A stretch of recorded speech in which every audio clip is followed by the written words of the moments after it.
You know those stories that just stick with you? The kind that burrow into your brain and make you check over your shoulder when you're alone at night? Well, get ready because we're about to dive deep into one of those tales. It's a chilling story about a journey to a place called Kalmora Station. And it all really boils down to this one single ominous question. What happens on a journey that was never supposed to end? So, where does a story like this even begin? Well, not on some haunted train, actually. It starts right here, in the present day. Think classic spooky story time, a warm fire on a cold night. So picture it. You've got this quiet little village. A couple of young guys just huddled around a fire, trying to stay warm. The scene is totally peaceful until their old school teacher, a guy named Ashok Tripathi, comes and sits down with them. And they know he's got a story to tell. See, this is not the first time he's been asked. This story of his is practically a local legend. It's this terrifying thing that happened to him when he was young, and people are still talking about it. And tonight they finally convince him to tell it again. All right, so let's hit the rewind button. We're going to leave that cozy campfire behind and travel back in time. We're going 17 years into the past, right to the exact moment this absolutely unforgettable journey got started. And here we are, at the very heart of it all, the lonely journey. What was supposed to be just a simple trip home for a young man was about to spiral into a complete and utter nightmare. So we meet Ashok Tripathi as a 23-year-old, just excited to get home after finishing his exams. But let's be real, every single detail here is just a massive red flag. It's 7 p.m., the weather's getting nasty, and he's waiting at a train station that all the locals are terrified of after dark. I mean, it is the perfect storm for a disaster. And then, as if on cue, this well-dressed old man comes up to him and delivers this bone-chilling warning. It's so blunt, so specific. Of course, Tripathi just writes him off as some crazy guy. But those words, man, they just kind of hang there in the air. So he gets on the train, and right away, the train itself feels wrong. It's not moving like a normal train. It's lurching and then crawling, speeding up and slowing down. The whole thing feels completely unnatural, like something else is at the controls. Now, Ashok thought he was all alone in this creepy, rattling coach. But that small comfort? Yeah, it's about to be completely shattered. He's about to get some company. The train just slams to a halt in the middle of nowhere. No station, no lights, just total darkness.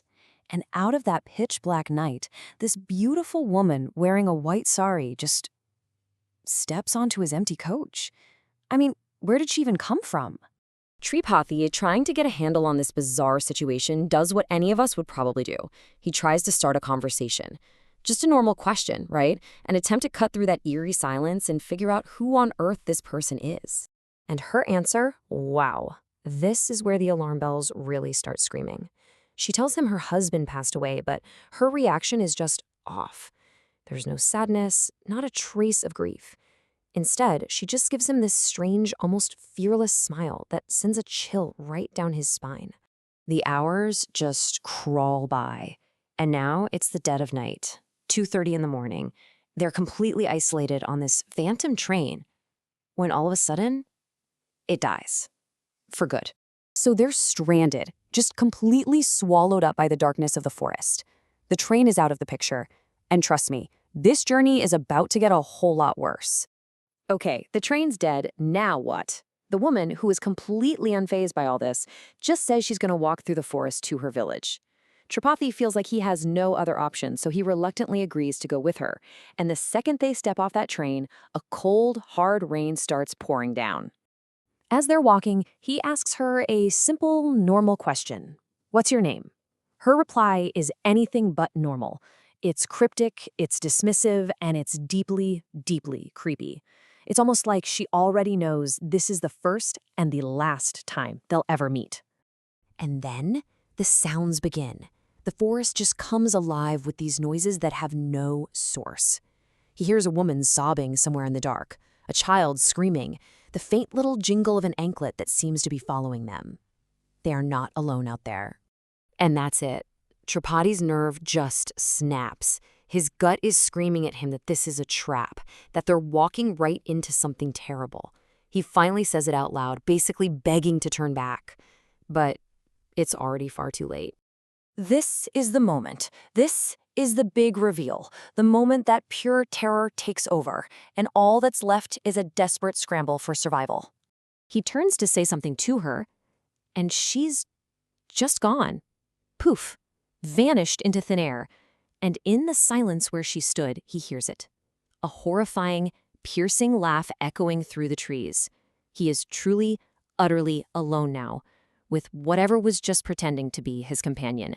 What happens next is just a blur of pure animal terror. He catches a glimpse of her real form under a tree, and he just runs. He runs blindly, with no direction, just fueled by fear, until he finally collapses.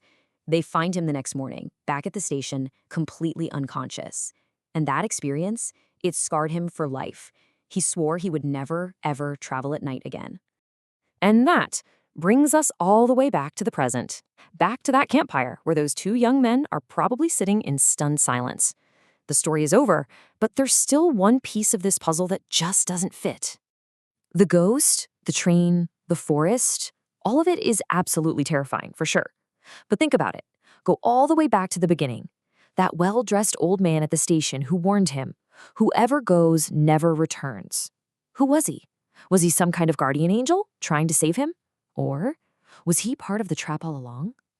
That, right there, is the question that's never been answered.